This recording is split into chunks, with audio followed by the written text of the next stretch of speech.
총선 여당의 압도적 승리로 끝났습니다. 이 정부는 오늘 곧바로 국민 중 소득 하위 70% 선별해서 긴급 재난지원금을 주기 위한 2차 추경안을 통과시켰습니다.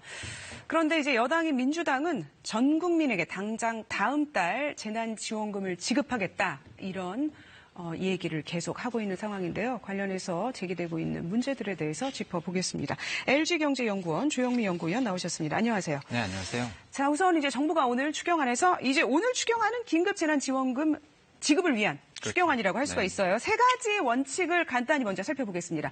소득 하위 70%라는 그 기준을 유지한다. 네. 두 번째, 자산가 일부는 거기서 배제를 한다.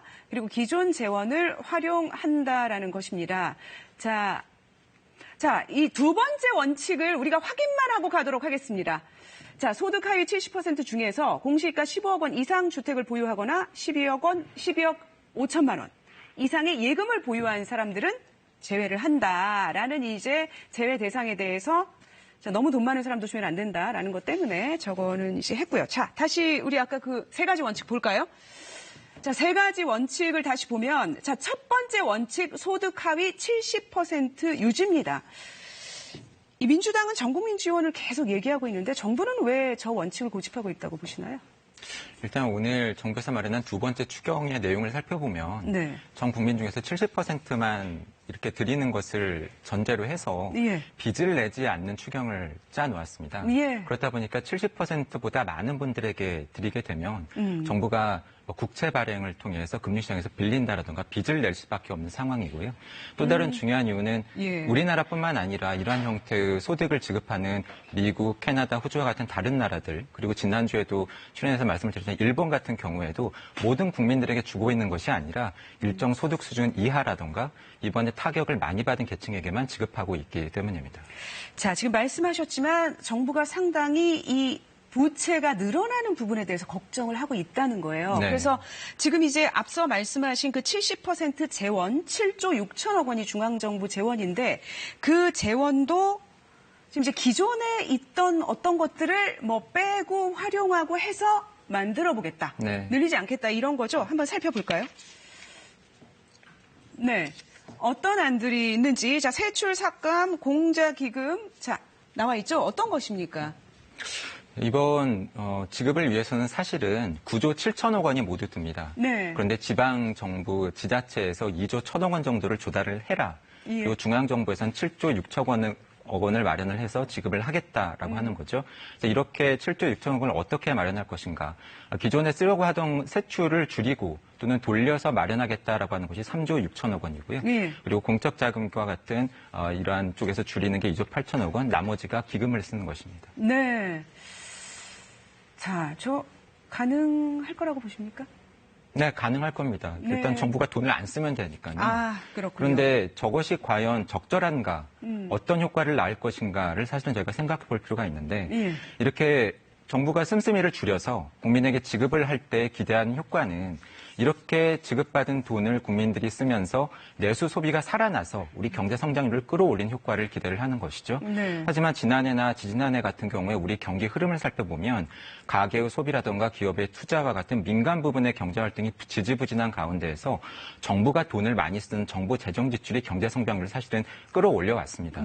그렇다 보니까 이렇게 정부가 SOC 투자든 국방비든 덜 쓰고 그것을 돌려서 국민에게 지급한다라고 한다면 사실은 경제 성장률에서 위축되는 부분이 있고 늘어날 수 있는 부분이 있기 때문에 저희가 그 효과를 좀 잘 따져볼 필요가 있습니다.